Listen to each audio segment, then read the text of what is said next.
Continuamos hoy con la presentación de las herramientas del pensamiento lateral de Edward de Bono.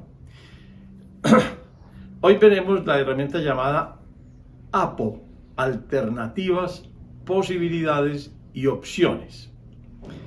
En nuestra vida ordinaria, los hábitos desarrollan una carga inercial muy alta, una carga que los lleva a intentar repetir una y otra vez las mismas acciones. El APO, o la búsqueda de alternativas, posibilidades y opciones, es necesariamente una herramienta de inteligencia, una herramienta de deliberación, cuyo efecto realmente consiste en controlar esa inercia que tiende a aparecer en nuestras reacciones automáticas y mecánicas, y que en lugar de obtener respuestas deliberadas, conscientes, sustituyen ese tipo de respuestas por acciones puramente automáticas y mecánicas. El APO, además de esta característica, como cualquiera de las herramientas del desarrollo de la inteligencia, busca caminos que permitan solucionar problemas de una manera creativa, a diferencia de lo que sería un pensamiento lógico, riguroso y rígido, porque el pensamiento ordinario, lógico, no lleva las concepciones creativas que exige muchas veces la solución y resolución de problemas. En general, todo cambio, toda diversidad, toda variación, sea de una operación, sea de una actitud, sea de una decisión, sea de una forma específica, corresponde por eso, en mi profundo sentir, a un rasgo de inteligencia, a una manifestación de la inteligencia. De hecho, para mí la evolución es un gran apo de la naturaleza, pero es un apo inteligente. Pasar de las células procarióticas que durante más de 1.200 millones de años permanecieron en el mar sin ninguna modificación, a la diversidad actual que tenemos en la vida, cuando a partir de la transformación de una célula procariótica en eucariótica, o sea, de una célula sin núcleo a una célula nucleada, fue cuando empezó la gran diversidad de la vida. En ninguna manera he podido aceptar yo que esa diferenciación y esa diversidad sean el producto simplemente del azar. No hay nada para mí que pueda indicar que es el azar, la pura aleatoriedad, la que nos lleva hacia formas superiores de adaptación, superiores de inteligencia, superiores de colaboración y formas, digámoslo, cooperativas de trabajo, que son formas supremamente complejas, porque la complejidad no solamente se da para lograr simplemente estructuras más difíciles de discernir, sino para lograr formas de abordar complejidades mucho mayores y reducirlas a una solución más simple y efectiva. De manera que para mí el APO, el pararse en la vida, cada vez que recordemos y decir, hombre, esto que estoy haciendo lo puedo hacer de otras maneras, ¿de cuáles? Y abundar en eso, cuáles son las posibilidades que se me ofrecen al frente. O en lugar de hacer esta actividad, puedo hacer otras que me parezcan más enriquecedoras en este momento y que me conduzcan a una situación más, digámoslo, o placentera, o dichosa, o feliz, o más inteligente, en fin. Pero el planteamiento de suspender la acción que yo tenga, suspender la inercia de la acción que ya está empezando a trabajar, porque esa inercia es lo que lleva a que casi que el cuerpo, antes de terminar una acción, ya esté preparando la otra, y que ya esté en actividad antes de que yo sea consciente de que estoy cambiando. Parar, digo, en ese momento y estudiar qué otras alternativas, posibilidades y opciones se me presentan en este momento, es un acto de profunda inteligencia y exige total creatividad. Entonces hay una recomendación básica, y es: todas estas herramientas funcionan en la medida en que uno las pone en práctica y en la medida en que uno las va convirtiendo, ojalá, en hábitos de pensamiento. Pero hay dos vertientes que yo quisiera profundizar en esta presentación. La primera se relaciona con esto. Está claro que uno puede en cualquier momento preguntarse: hombre, ¿qué nuevas alternativas de acción tengo? Y eso puede llevarlo claramente a una diversidad sistemática en su comportamiento y a una mayor flexibilidad del mismo. Pero hay una circunstancia demasiado importante, porque tiene que ver con nuestra superación personal. Y esa circunstancia es la dificultad. Si cuando yo tengo una dificultad en una tarea que estoy haciendo, o en un objetivo que me estoy proponiendo, y en ese justo momento en que aparece la dificultad, que se opone naturalmente al logro que yo estoy buscando, yo me planteo qué alternativas, posibilidades y opciones tengo para seguir adelante. Eso es el momento para mí más importante, porque está asociado no simplemente a pensar creativamente, a diferencia del pensamiento lineal y lógico habitual de todos los días, sino que está asociado a una superación personal de mi nivel de ser. Yo recuerdo con mucho cariño las soluciones que a pequeños problemas me daba mi nieto menor. Él venía, por ejemplo, por la sala caminando o gateando, y yo de pronto en el camino que él iba a transitar, en donde su paso se daba entre una mesita que yo tenía al frente y mis piernas. Entonces yo llegaba y le atravesaba una pierna para impedirle pasar, a ver él qué hacía, si renunciaba a su objetivo, si se ponía a llorar o qué. Y siempre encontraba una manera de subirse a mi pierna y pasar al otro lado. Entonces siempre me llamaba la atención, porque lo hacía de una manera tan espontánea y natural que casi que parecía como que no parara, como que no se detuviera a considerarlo, sino que en forma muy espontánea se le ocurriera inmediatamente, mirando cómo sería el camino a seguir. Ese tipo de decisiones está asociado, vuelvo y digo, a la superación personal. Entonces yo digo que la circunstancia más importante para la aplicación del APO es la dificultad, cualquiera que sea, en cualquier campo de la vida. Porque además nos prevé y nos permite eximirnos de la posición de víctimas que podemos asumir cuando aparece la adversidad y la dificultad. Porque nosotros en la cultura no tenemos una indicación de qué hacer ante la dificultad. ¿Por qué? Porque los modelos que tenemos al frente son muchos. Hay gente que ante la dificultad agrede, hay otra que ante la dificultad llora y se victimiza, hay otra que ante la dificultad simplemente se queda quieta, se queda sin respuestas, pero ni aparece emocionalmente, perturbada ni nada, sino que simplemente anula su comportamiento. Y hay otra que manifiestamente actúa con inteligencia y busca la salida y Pero esos modelos los recibimos nosotros en abundancia, y no tenemos un modelo preferente en la misma cultura, sino que la cultura nos ofrece todo de una vez. y por lo tanto nuestras neuronas espejo miran todos los modelos y eligen muy seguramente aquel que le queda más cómodo y más fácil de hacer, no necesariamente el más constructivo.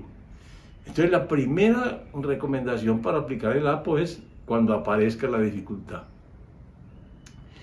Hay una segunda cosa que me llama la atención y que quiero subrayar, y es esto, hombre.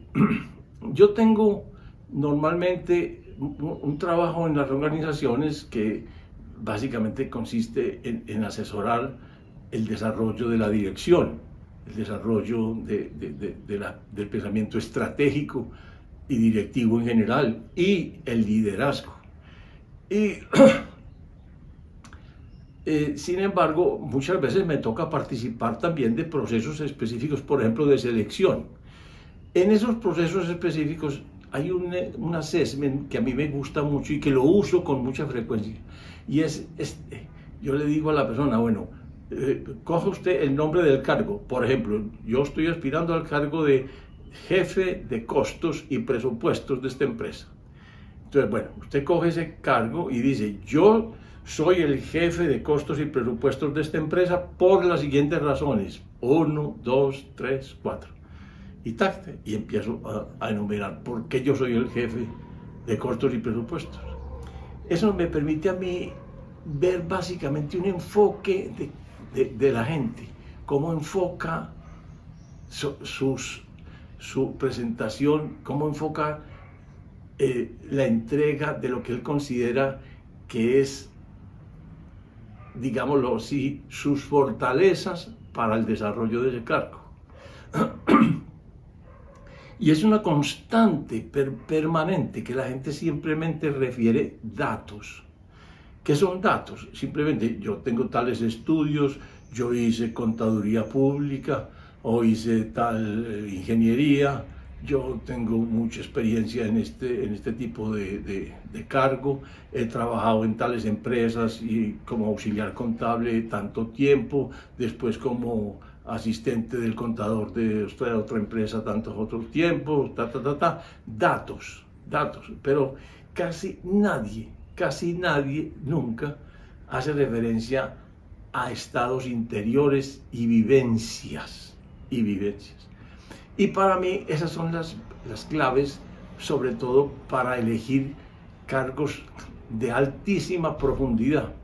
Por ejemplo, en una gran organización multinacional yo tengo la obligación y el compromiso de seleccionar gerentes financieros para las distintas fábricas de la corporación. Pero también tengo la obligación y el compromiso de seleccionar al gerente financiero corporativo, es decir, al gerente financiero de todo el grupo, que controla además y dirige a todos los otros gerentes financieros de las distintas fábricas y unidades de negocio de la empresa. Esos dos cargos son gerente financiero, pero la profundidad del último es enormemente mucho más grande. Pues oigan lo que yo espero para cuando estoy buscando ese cargo, que en lugar de presentarme datos, me presente sus experiencias personales asociadas al cargo. Por ejemplo, si un tipo llega y me dice, vea, cuando yo era pequeño, mi papá, que era dueño de una finca grande, que cultivaba digamos, cultivos vegetales como animales, porque teníamos distintos tipos de animales en la granja, mi papá desde muy pequeño nos ponía unas tareas que involucraban el contabilizar todos los animales nuevos, así como las cosechas, las cajas que de cada cosecha sacábamos en cada año.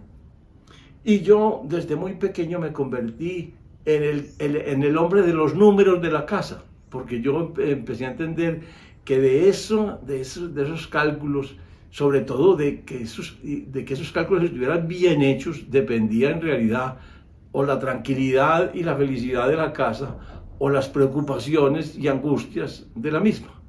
Entonces yo aprendí desde muy pequeño a darle mucha importancia a a la contabilidad propiamente dicha, a los números, pero sobre todo a la exactitud de los mismos, porque era evidente que de pronto un mal cálculo, un cálculo erróneo, produjera pues unos efectos muy inadecuados en la familia. De manera que yo aprendí a darle una importancia afectivo-emocional a la exactitud del cálculo y del control de costos. Por eso yo creo que soy el candidato para esto. Si un tipo me da a mí, si una persona me da a mí esos elementos de vivencia, yo estoy absolutamente convencido de que esa persona vive por dentro un significado muy grande y le da un significado muy grande a los números y a la exactitud con que los trabaja. Entonces, para mí esa persona es de mucho más alcance que una que simplemente me diga, hombre, yo tengo una trayectoria en la vida de los números y en la aplicación de los números a mis cosas. No, una cosa es el dato y otra cosa es la experiencia y la vivencia interna. Y eso lo digo porque para mí eso es aplicable a todo. Por ejemplo, en mi casa todos somos músicos, empezando por mi mamá, que era una extraordinaria cantante. Y yo tenía un hermano mayor que era supremamente afinado en el canto.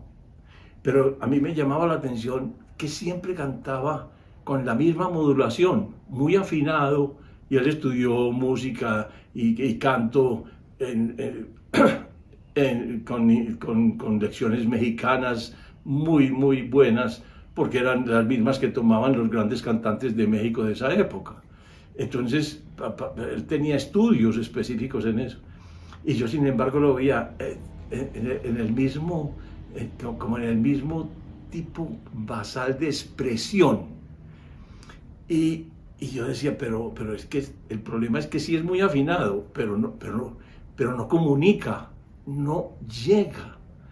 Por más que sea afinado, por más que la voz sea bonita, por más que tenga un vibrato muy nítido y muy claro, no llega, o sea, no transmite los sentimientos que supuestamente está intentando transmitir la canción.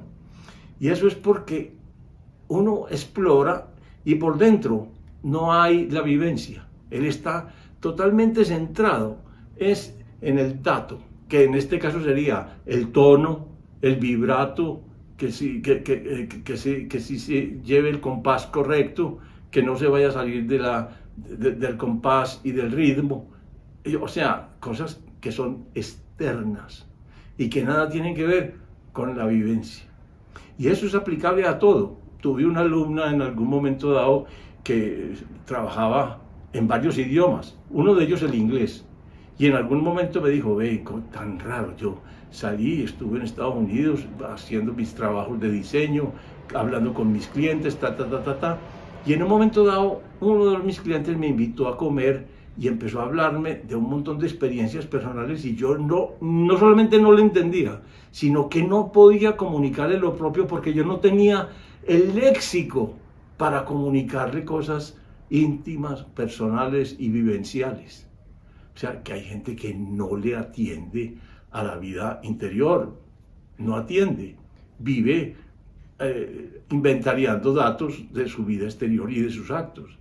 Pero si nosotros atendiéramos más a lo que nos interesa internamente, a lo que yo describí en el video que llamé el desarrollo de los sentidos internos, donde describí la propiocepción y la interocepción, entonces nosotros podríamos también tener la ventaja de que cuando pensemos en hacer el APO, una de las vertientes que exploremos sea qué alternativas, posibilidades y opciones tengo en mi vida afectiva interior. Porque esta digamos, circunstancia externa que me ofrece una dificultad, me suscita o ira, o frustración, o resentimiento, o alguna cosa que me hace sufrir. Pero si yo atiendo a ese tipo y naturaleza de sufrimiento y altero mi procesamiento interior de manera que yo pueda inclusive amar la dificultad que se me presenta porque es la ocasión de mi superación personal. Entonces yo puedo transformar la emoción y con ella voy transformando mi nivel de ser. Ese es un camino largo, es un camino lento que vale la pena abordar porque es nuestro crecimiento personal. Eso es todo por hoy. Buena suerte.